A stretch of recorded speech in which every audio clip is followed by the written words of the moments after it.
the end of June. So it's not a long-term fix. It's just a one year by 1 year.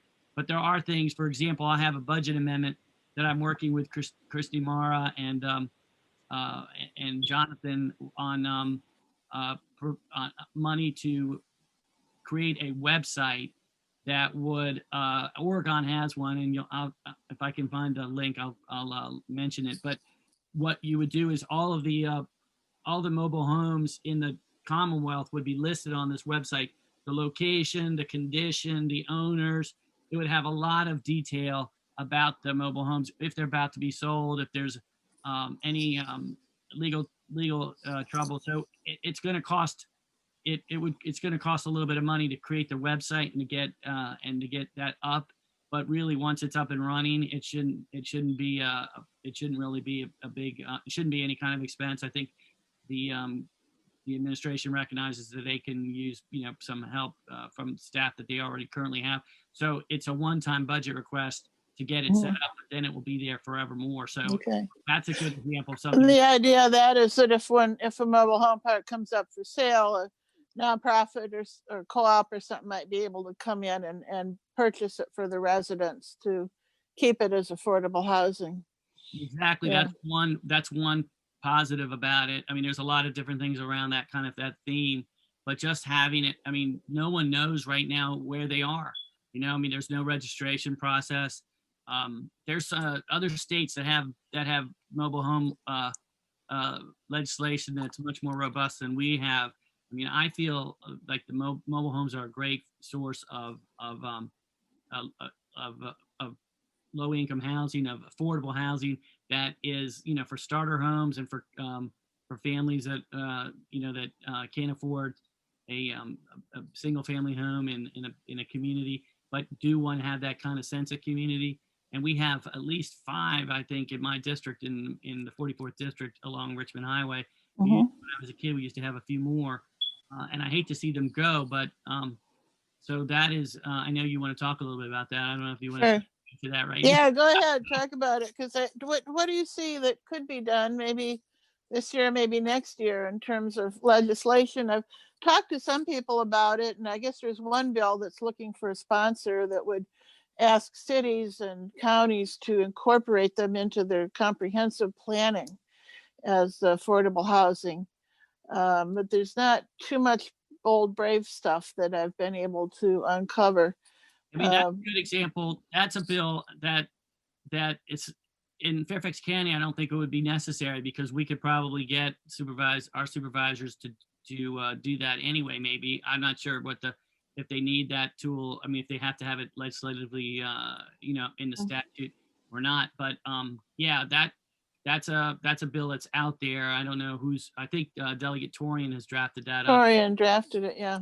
So I'm not sure. We're all like trying to figure out how many bills we can, which ones we're going to be able to end up doing. I mean, it's crazy because the administration at this point in time usually comes to the delegates and senators and says, "Hey, I've got a bill I need you to carry." And we have to tell them, "No, I'm sorry, we don't have." Who set that limit on you? The speaker.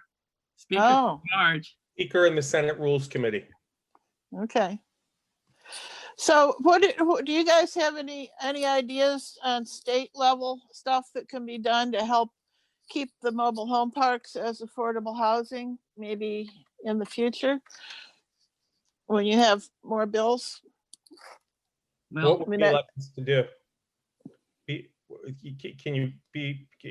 you have thoughts beyond the one that you had mentioned about zoning? Yeah, generally the talk is to kind of encourage nonprofits or co-ops to buy the mobile home parks. It's sort of the idea that, yeah, these mobile home park owners, they bought them as a business, and that's fine. They can run them as a business and make their money and then sell it as a business. But what they're doing is they're selling just the land, and then they're coming in and they want to clear cut all the families down like they were trees to clear the land for future development. And we're saying there's something wrong with that, because these mobile homes don't have wheels anymore. You can't just move them around. There's no provision anywhere in the state or in the county to actually compensate people for the investment they made in these mobile homes, which can be, $50,000, $60,000. They just, if they can't move that home, they have to kind of leave it for the bulldozer. I mean, you're right. Yeah. There's all this talk about rehousing people in apartments, but what about their $50,000 and what about their community?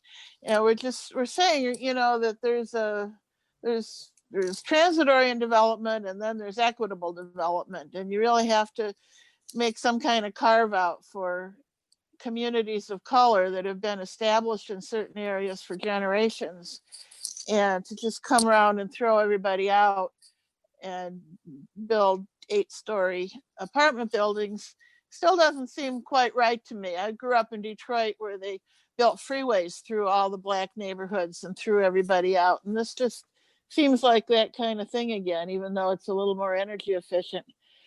So we're trying to look at a way to keep people, Mary, right now. Mary, last year I did pass a bill. It got watered down. It was your bill, in fact, that you gave to me. Right. To get $10,000 for moving, for being able to move the trailers. I mean, it got watered down to $2,500, and I had to get it up. I was able to get it up to $3,500 just for Northern Virginia, because I told them that I need to, but $3,500 is barely enough money to move your trailer because they're not that mobile.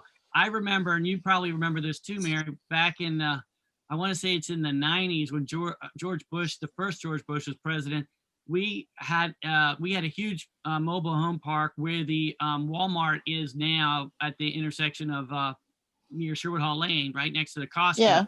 And it was a big one there that the Walmart had bought the land, and kind of surprised everybody. And I remember Supervisor Highland worked with Christian Relief Services where I was working at the time, and United Community Ministries, and the Walmart, and was able to extract from Walmart $10,000 per family, per mobile home, to be able to help them to move those mobile homes. And then we got money from the county to some relocation money to help relocate everybody. And I'm now going totally by my memory, which is getting faultier as I get older. But I remember like 50% of the people ended up having to be moved to like Prince William and Stafford County, even back then. But we had more mobile homes. The rest of them, about half of those we were able to put into places like Willie Nightingale and Ray's and places like that. But then the other half, we put them into properties like that Christian Relief Services owned, and in the Northern Virginia, in the Mount Vernon area, Lee area, Springfield. And within 6 to 12 months, most of those tenants that were in the apartments that we moved them into condos, they left and they went back to mobile homes in Prince William County or whenever they saw one open up, because they really, they chose, that's how they wanted to live in a mobile home park. They did not want to be in an apartment complex with, going up and down, 6, 7 stories, or in the garden apartment. So it's a lifestyle that people choose. It's a great way, especially in COVID days now, to not have to be in an elevator with other people in an apartment complex, but to actually have your own little yard and your own your home and community. There's a sense of community too that a lot of these, I've talked to many people over there, and like Audubon, they've lived there 15 to 25 years. And they love it there. And some of them could afford to move on, but why should they? And so I want to do all we can to promote, mobile homes as a option of affordable housing around the whole Commonwealth. And also, I'll say that in Virginia, we have mobile home manufacturers down in the state that are building it. So there's an economy there that that could benefit in Virginia with jobs and everything by buying these newer mobile homes, which do have good R value and better, right. Energy efficient. They don't burst into flames every winter. They're more safe.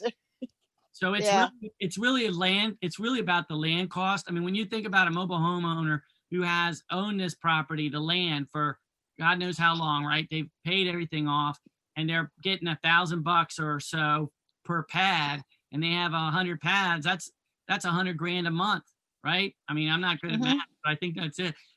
So, you're talking $1.2 million a year, and maybe it costs them maybe 200, 1,000 of that goes to their overhead, which is probably not even that much, because the roads places are potholed and everything, so they're not doing that great a job. And so they're making $1 million a year.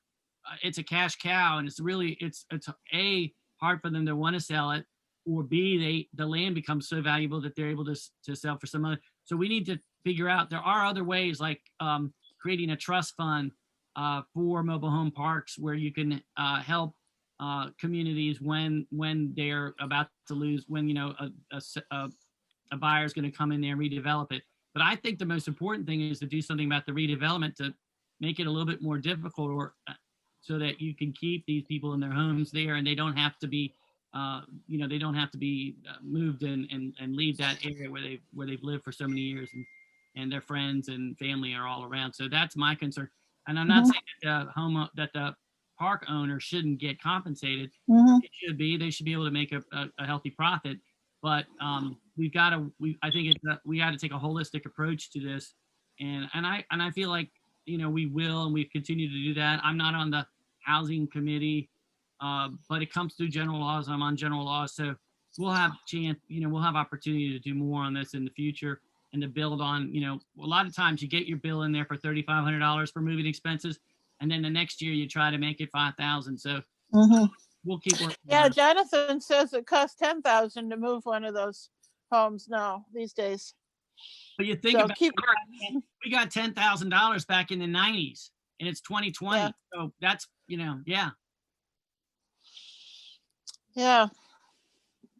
So yeah, we got it. It's a lot of fronts. Those laws are so old. They all date back to the days when the mobile homes had wheels. And now that they're more permanent, they don't make any sense. So thank you for that. Thank you for working on that.